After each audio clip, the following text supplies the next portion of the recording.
Welcome to Maharashtra E academy 20/5/2025 ला DTE Maharashtra म्हणजे director of technical education Maharashtra यांच्याकडनं जे सर्क्युलर आलेलं आहे त्यानुसार फर्स्ट इयर डिप्लोमाच्या ॲडमिशनच्या रजिस्ट्रेशनला इथे सुरुवात झालेली आहे।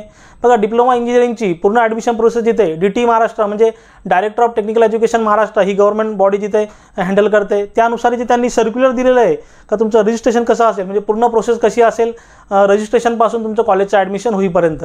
बघा असेच तुम्हाला पुढच्या येणाऱ्या व्हिडिओचे अपडेट हवे असतील तर आपलं जे टेलिग्राम चॅनल आहे ते टेलिग्राम चॅनल तुम्ही जॉईन करा, त्याची लिंक तिथे डिस्क्रिप्शनमध्ये दिलेली आहे।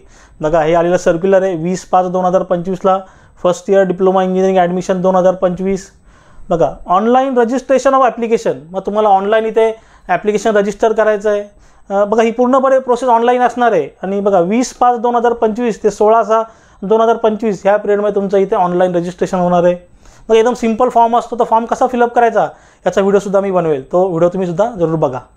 त्यानंतर बघा document verification and confirmation, form fill up केल्यानंतर सगळे डॉक्युमेंट अपलोड केल्यानंतर तुमचे डॉक्युमेंट जिथे व्हेरीफाय होतील। आता डॉक्युमेंट व्हेरीफायचे दोन पद्धत आहेत, म्हणजे एक तर ई स्क्रुटिनी मोड असेल किंवा फिजिकल स्क्रुटिनी मोड असेल। ई स्क्रुटिनी मोडमध्ये सिम्पली तुम्ही जो फॉर्म फिलअप केलेला आहे तो गव्हर्नमेंट कॉलेजद्वारे जिथे व्हेरीफाय केला जाईल आणि तो परफेक्ट असेल तर तुमचा जिथे डॉक्युमेंट व्हेरिफिकेशन ऑनलाईन मोडद्वारेच होईल। आणि फिजिकल स्क्रुटिनी मोडमध्ये तुम्ही ज्या तालुक्यामध्ये किंवा ज्या जिल्ह्यामध्ये राहता जिथे जे सेंटर असेल त्या सेंटरला व्हिजिट करून सुद्धा तुम्ही फिजिकल स्क्रुटिनी मोडद्वारे तुमचं डॉक्युमेंट व्हेरिफिकेशन करू शकता। पण तुम्हाला इथे सजेस्ट करेल तुम्ही ई स्क्रुटिनी मोड सिलेक्ट करा, तुम्हाला कुठेही बाहेर जाण्याची गरज नाही आहे। त्यानंतर बघा डिस्प्ले प्रोव्हिजनल मेरिट लिस्ट, तुमची प्रोव्हिजनल मेरिट लिस्ट डिस्प्ले होईल 18/7/2025 ला।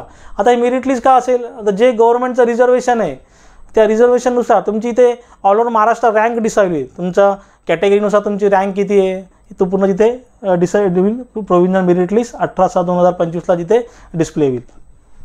बघा ही प्रोव्हिजनल मेरिट लिस्ट आहे। त्यानंतर सबमिशन ऑफ ग्रीव्हन्स आहे, म्हणजे तुमच्या फॉर्ममध्ये काय अपडेट करायचं असेल, आता एक्झाम्पल घ्यायचं झालं समजा तुम्ही इथे OBCचे कॅन्डिडेट आहात आणि तुम्ही इथे कास्ट सर्टिफिकेट अपलोड केलं नव्हतं, मग सध्या तुमचा फॉर्म तिथे ओपन कॅटेगरीमध्ये होता आणि तुम्हाला जर फॉर्म अपडेट करायचा असेल तुम्ही कास्ट सर्टिफिकेट तिथे अपलोड केलं आणि तुमचा फॉर्म तिथे काय होईल OBC कॅटेगरीमध्ये जाईल। मग तिथे आपण काय करतो इथे फॉर्म अपडेट करतो, तो जो पिरियड आहे सबमिशन ऑफ ग्रीव्हन्स 19/7/2025 ते 21/7/2025 या पिरियडमध्ये तुम्ही तुमचा फॉर्म तिथे अपडेट करू शकता।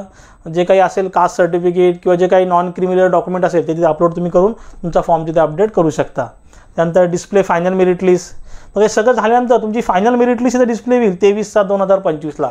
आणि या मेरिट लिस्ट नंतर तुमची इथे कॅपची प्रोसेस चालू होईल, म्हणजे सेंट्रलाइज ॲडमिशन प्रोसेस तिथे स्टार्ट होईल, म्हणजे कॉलेजचे नाव फिलअप करणं, नंतर कॉलेजला व्हिजिट करणं, तिथे जाऊन परत फिजिकल डॉक्युमेंट व्हेरिफिकेशन करणं हे स्टार्ट होईल। त्याच्या डेट्स त्यांनी इथे मेन्शन केलेले नाही आहेत।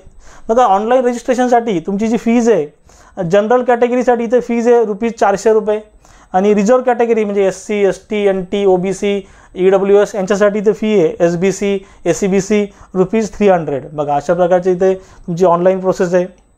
मग एकदम सिंपल प्रोसेस आहे आणि जास्त सगळं तिथं ऑनलाईनच करायचं आहे, तर तुम्ही पूर्णपणे आपल्या चॅनलवरती तुम्हाला सगळं इन्फॉर्मेशन भेटेल।